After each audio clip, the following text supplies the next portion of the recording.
Apprends à être seul, et tu ne te sentiras plus jamais perdu. La solitude n'est pas l'absence des autres, c'est la présence à soi-même. C'est le moment où tu arrêtes de chercher l'approbation et où tu commences à te reconstruire, même sans applaudissements, même lorsque personne ne te comprend. C'est là que tu apprends à te sentir complet dans ton propre silence. Celui qui a peur d'être seul finit par s'accrocher à ce qui lui fait mal. Mais celui qui apprend à être seul se libère. Il commence à choisir en conscience, et non par manque. Cette vidéo parle de cela, de la force silencieuse de celui qui construit sa propre solitude. Tu vas comprendre, étape par étape, comment transformer le vide en présence et le silence en pouvoir. Et la première attitude est symbolique, mais puissante. Écris dans les commentaires, je choisis ma propre compagnie, surtout si cela te semble étrange. Car la véritable liberté commence lorsque tu apprends à être bien avec ta propre présence, sans avoir besoin de qui que ce soit pour te sentir complet. Numéro 1, la connaissance de soi est la porte qui ouvre toutes les autres. Tu crains la solitude, mais la solitude n'est pas ton ennemi. Elle est le miroir qui te montre tout ce que tu portes en toi. Ce que beaucoup appellent le vide est, en réalité, un appel, une invitation de la vie à revenir vers l'intérieur. La connaissance de soi est cette porte que tu évites d'ouvrir, parce que tu sais que, de l'autre côté, tu devras te confronter à toi-même. Mais c'est seulement en la franchissant que tu découvres la liberté d'être complet, même dans le silence. Être seul ne signifie pas être absent, cela signifie être entier. Et personne ne devient entier sans d'abord se regarder avec honnêteté. La plupart des gens fuient eux-mêmes comme on fuit une pièce sombre. Ils remplissent leur journée de bruit, s'entourent de monde, s'occupent pour ne pas penser.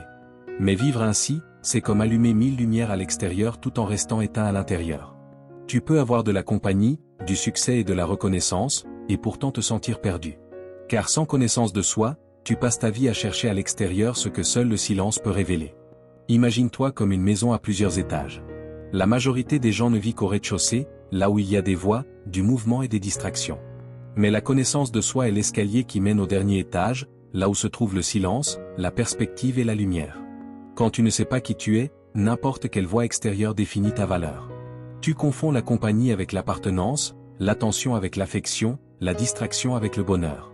Comme le disait James Clear, les habitudes façonnent l'identité, mais c'est la connaissance de soi qui en définit la direction.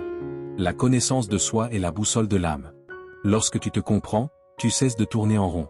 Tu arrêtes de répéter les anciens schémas, de tomber dans les mêmes pièges émotionnels. Tu commences à agir avec conscience, non par impulsion, mais par choix.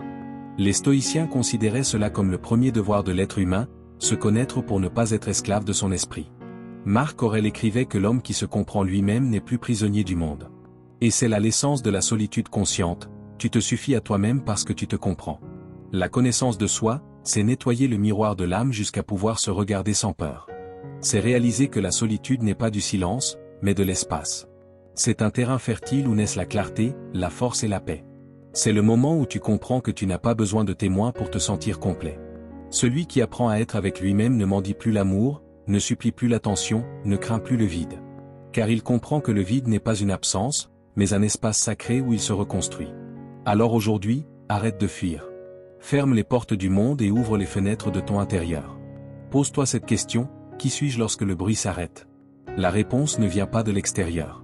Elle naît du silence que tu as toujours évité. Écris, aujourd'hui, je choisis d'être ma propre compagnie. Car la véritable liberté commence lorsque tu cesses de craindre la solitude et que tu apprends à accueillir la paix qui vit en elle. Numéro 2, change les vieilles histoires que tu te racontes sur toi-même. Beaucoup vivent comme des acteurs prisonniers du même rôle. Friedrich Nietzsche disait que devenir qui l'on est exige de briser le scénario que le monde a écrit pour nous. Et c'est précisément ce que l'éveil conscient te demande, avoir le courage d'assumer le rôle principal de ta propre vie. Combien de fois t'es-tu répété des phrases comme « je gâche toujours tout, je m'y suis habitué, je suis comme ça et je ne peux pas changer ?» Ces phrases paraissent insignifiantes, mais elles agissent comme des sorts que tu lances contre toi-même chaque jour. Chaque histoire que tu te racontes sur qui tu es devient une brique dans la prison de ton propre esprit. Et sans même t'en rendre compte, tu commences à vivre comme le personnage que tu as créé, et non comme la personne que tu pourrais devenir. Dans la solitude, ces voix deviennent plus audibles. C'est dans le silence que tu prends conscience de tout le poids des histoires qui ne t'appartiennent plus. Et c'est là que réside la puissance de la solitude, elle ne ment pas, elle t'oblige à t'écouter. Les stoïciens affirmaient que la conscience reconstruit le destin. Car lorsque tu changes la façon dont tu te vois, tu changes la façon dont tu agis. Et lorsque tu changes tes actions, tu transformes tout ce qui t'entoure. Les anciennes histoires que tu portes ont été créées à une époque où tu essayais simplement de survivre. Elles t'ont protégé, mais aujourd'hui, elles te limitent. Ce que tu portes n'est pas une faiblesse, c'est une ancienne histoire qui n'a pas encore été mise à jour. Imagine ton esprit comme un livre. Pendant des années, tu as relu le même chapitre, mémorisé chaque ligne, et t'es attaché au même personnage. Mais le livre de ta vie contient encore des pages blanches, et toi seul peux écrire la suite. Marc Aurèle écrivait, « Tu as du pouvoir sur ton esprit, pas sur les événements. Comprends cela et tu trouveras la force. » Cette force naît lorsque tu comprends que tu n'as plus besoin de répéter ce qui t'a façonné. La connaissance de soi ouvre la porte, mais changer tes histoires est ce qui te libère réellement. Car il ne sert à rien de regarder à l'intérieur si, en le faisant, tu continues à voir le même ancien portrait. La solitude est là pour te le rappeler, tu peux te redéfinir. Tu n'es pas ton erreur, tu es la conscience qui en a tiré une leçon. Tu n'es pas ton traumatisme, tu es la force qui a grandi après lui. Tu n'es pas ton passé, tu es la présence qui a choisi de continuer. Alors aujourd'hui, cesse de répéter les phrases qui te diminuent. Réécris ton histoire. Remplace « je suis comme ça » par « je suis en train de m'améliorer ». Remplace « je fais toujours des erreurs » par « j'apprends plus vite maintenant ». Écris « aujourd'hui, je choisis de réécrire mon histoire ». Car l'esprit qui se connaît et qui a le courage de se redéfinir est celui qui finit par se libérer. Numéro 3, abandonne le besoin de prouver ta valeur. Depuis ton enfance, tu as appris que l'amour et l'approbation avaient un prix, de bonnes notes, un bon comportement, des éloges, des récompenses. Tout semblait fonctionner comme un contrat silencieux, si je fais ce qu'il faut, je serai aimé. Sans t'en rendre compte, tu as commencé à chercher l'amour à travers la performance, à confondre être accepté avec être suffisant.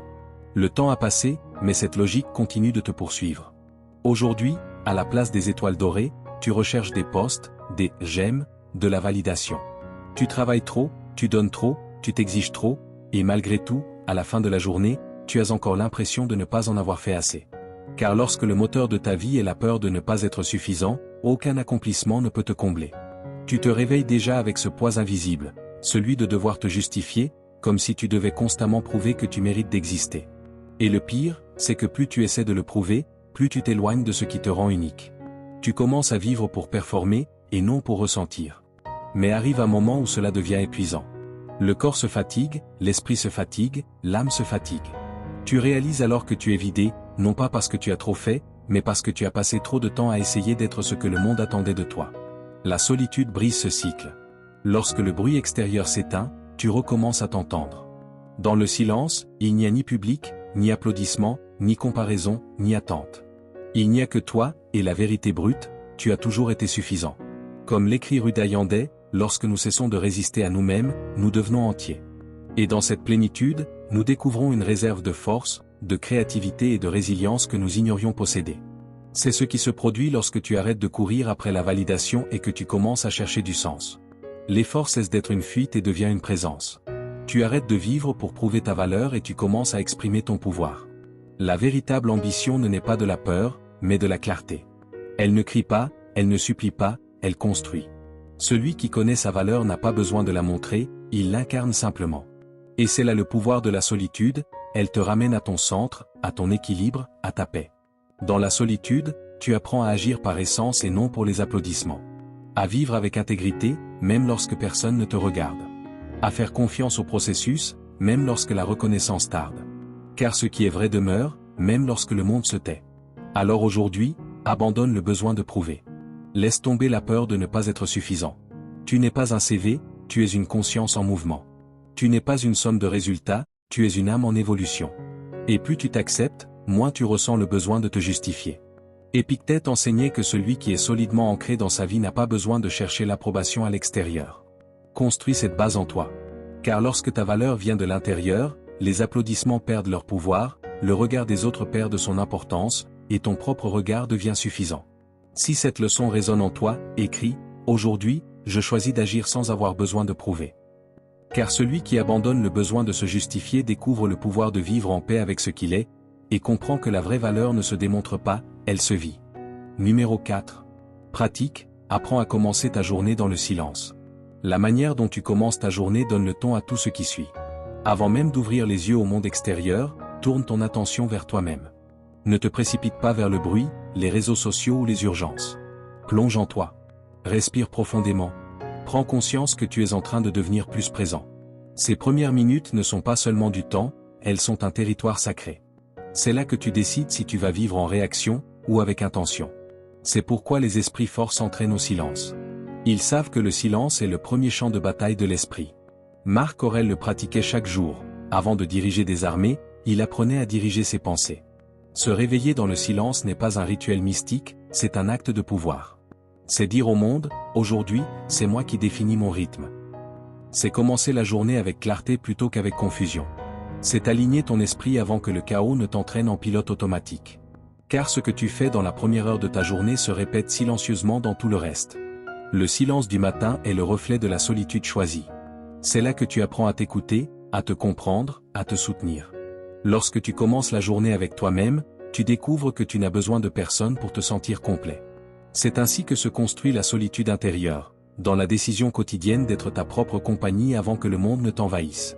Les stoïciens enseignaient que celui qui maîtrise ses matins maîtrise la direction de sa vie.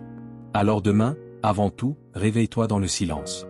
Non pas pour fuir la vie, mais pour commencer la journée en la maîtrisant. Respire, sens ton cœur battre, ton esprit s'éclaircir, ton corps s'éveiller. Et souviens-toi, celui qui apprend à commencer sa journée dans la paix reste fort dans n'importe quelle tempête. Le monde entier s'éveille dans le bruit, mais ceux qui choisissent le silence construisent une force différente. Car celui qui apprend à s'écouter ne se perd pas dans les voix extérieures. Pendant les 3 prochains jours, prends cet engagement envers toi-même. Au réveil, dis à voix haute, aujourd'hui, je choisis de commencer ma journée avec moi-même. Car lorsque tu parles avec vérité, le corps écoute, l'esprit répond et l'âme s'éveille. Le silence n'est pas l'absence de bruit, c'est la présence de la conscience. Et chaque fois que tu choisis le silence, tu choisis de construire en toi une force que le monde ne peut pas t'offrir. Numéro 5, maîtrise tes réactions. Tu ne peux pas contrôler ce que fait le monde, mais tu peux décider qui tu choisis d'être face à cela. Et c'est précisément là que réside ton véritable pouvoir. La plupart des gens dépensent leur énergie à essayer de changer le comportement des autres, en oubliant que le seul territoire qu'ils peuvent réellement maîtriser est leur monde intérieur. Tu ne commandes pas le vent, mais tu peux ajuster les voiles. Combien de fois quelqu'un t'a provoqué, et tu as réagi sans réfléchir? Ensuite vient ce poids, la culpabilité, le sentiment de t'être trahi toi-même. Mais la vérité est simple, personne ne te retire ta paix. C'est toi qui la donnes. Épictète disait, ce qui te trouble, ce n'est pas ce qui t'arrive, mais le jugement que tu portes sur cela. L'événement est neutre. C'est ton esprit qui décide de son impact. Maîtriser ses réactions, c'est comme entraîner un muscle invisible. Au début, l'impulsion semble plus forte que la conscience. La colère surgit rapidement, l'orgueil crie, et les mots veulent sortir avant même que l'esprit n'ait réfléchi. Mais avec le temps, tu apprends à faire une pause. Et cette pause, brève et silencieuse, est le point exact où l'homme ordinaire perd le contrôle, et où le sage conquiert sa liberté. Dans la solitude, cet entraînement s'approfondit. Car dans le silence, personne ne te provoque, personne ne t'applaudit, personne ne te valide. Il n'y a que toi, face au miroir de ton propre esprit. C'est là que tu réalises que beaucoup de tes réactions ne sont pas des réponses au présent, mais des échos anciens de blessures qui n'ont jamais été guéries. Et c'est pour cela que la solitude guérit, elle t'oblige à affronter ce qui t'appartient avant de le projeter sur le monde. Maîtriser ses réactions ne signifie pas étouffer ses émotions.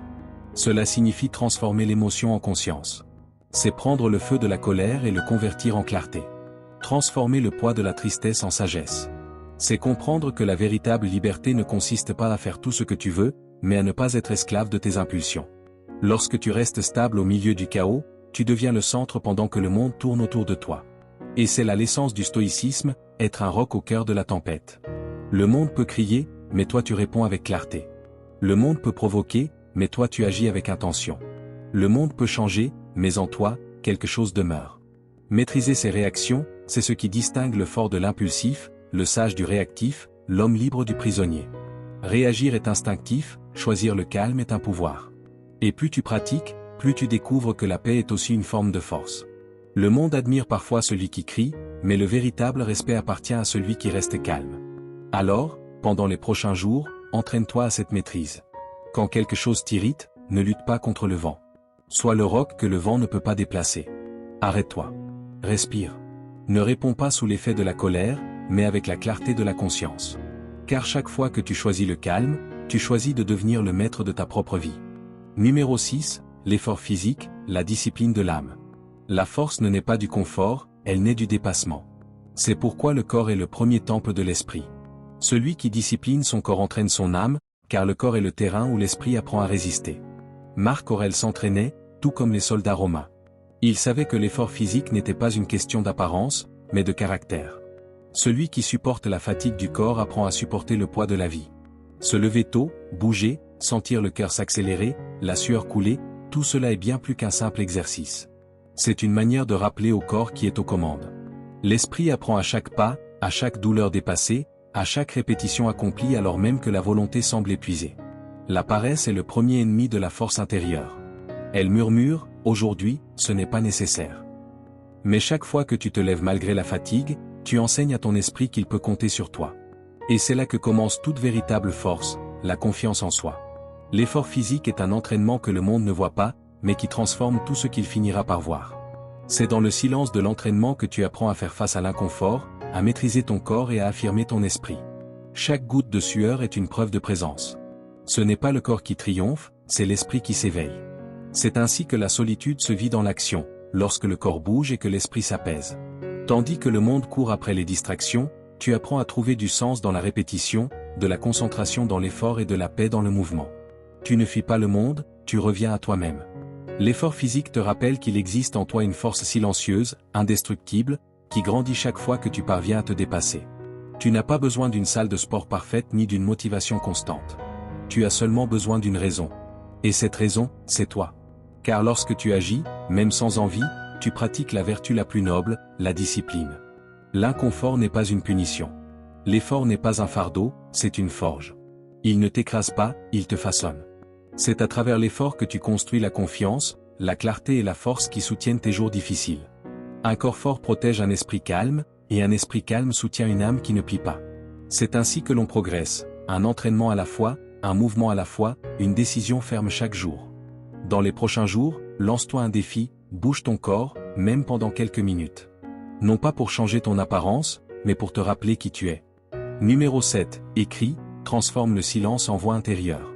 L'écriture est l'espace où le silence devient parole et où la confusion se transforme en sang. Quand tu écris, tu ne parles pas au monde, tu parles à ce qu'il y a de plus honnête en toi. C'est là, sur le papier, que l'esprit respire enfin. Réfléchis à ceci, le papier est le seul endroit où tu peux être totalement sincère. Tu n'as pas besoin de feindre la force, de cacher ta douleur, ni de dissimuler tes doutes. Tout y est permis, car rien n'y est jugé. C'est pourquoi écrire est une manière de guérir, tu fais sortir ce que tu ne veux plus porter. L'écriture est une pratique de solitude choisie. Elle t'invite à te retirer du bruit du monde pour entrer dans le calme de ta propre conscience. Pendant que les autres parlent pour être entendus, toi tu écris pour te comprendre. Pendant que le monde t'entraîne vers l'extérieur, le papier t'appelle vers l'intérieur. Et c'est dans ce retour silencieux que tu réalises une chose essentielle. La présence que tu cherchais a toujours été en toi. Il ne s'agit pas de littérature, mais de présence. Écrire, c'est donner une forme à l'invisible. C'est permettre à ton âme de s'exprimer dans le langage de la raison. Et plus tu écris, plus tu apprends à t'écouter et à faire confiance à ta propre voix. Fais de cette pratique ton refuge. Choisis un moment dans la journée. Allume une lumière douce, assieds-toi et écris. Cela peut être une simple phrase, un souvenir, une vérité difficile ou un mot de gratitude. Chaque mot écrit est une pierre dans la construction de ton équilibre intérieur. L'écriture est le miroir de la solitude, l'endroit où tu te retrouves sans avoir besoin de personne. Avec le temps, tu te rendras compte que tu n'écris plus seulement sur ce que tu vis, mais sur ce que tu es en train de devenir. Et c'est là le plus grand cadeau que tu puisses te faire, te comprendre avant de chercher à être compris. Alors chaque soir, prends ce moment pour toi et écris. Non pas pour résoudre le monde, mais pour écouter ce que ton monde intérieur a à dire. Car celui qui écrit se libère. Celui qui se libère se retrouve. Et celui qui se retrouve découvre qu'il n'a plus jamais besoin de fuir son propre silence. Numéro 8, sois reconnaissant chaque soir. La plupart des gens ne dorment pas vraiment, ils s'éteignent simplement. Ils s'endorment épuisés, l'esprit encore en train de courir derrière tout ce qui s'est mal passé, le cœur accroché à des conversations inachevées, et le corps chargé du poids de choses qu'ils ne peuvent pas changer. Mais c'est précisément la nuit, lorsque le monde se tait, que tu dois choisir ce que tu veux emporter avec toi dans le sommeil. La gratitude est ce filtre. C'est le dernier entraînement de la journée, l'exercice invisible d'une âme lucide. Il ne s'agit pas de nier ce qui a fait mal, mais de ne pas laisser la douleur définir ton repos. Car ce que tu emmènes avec toi au moment de dormir nourrit, en profondeur, ton lendemain.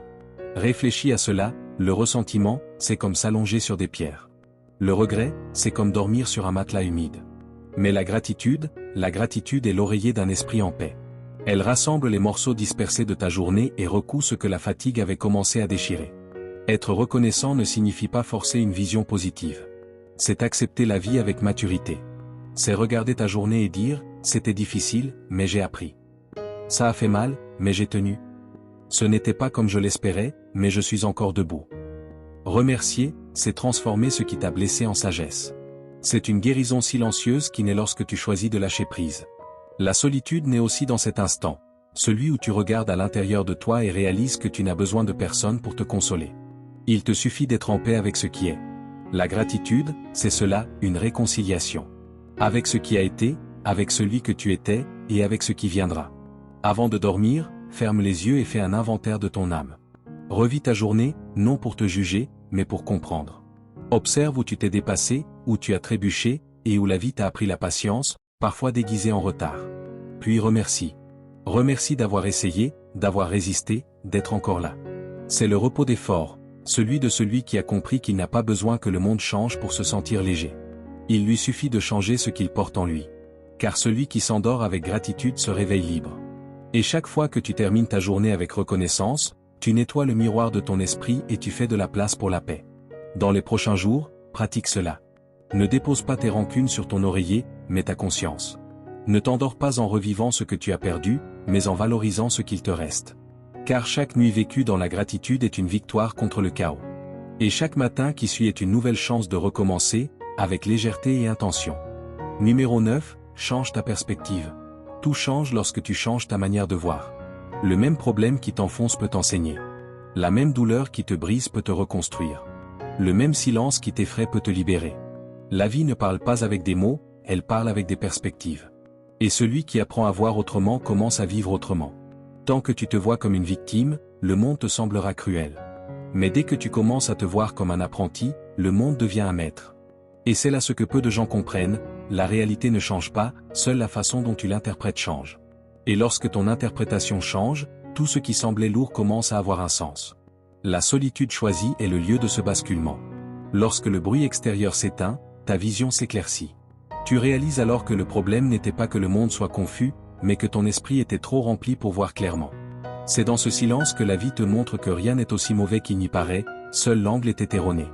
Pense à un avion qui décolle, le chaos des rues, le trafic, les voies, tout reste en bas, mais vu d'en haut, tout paraît petit, presque insignifiant.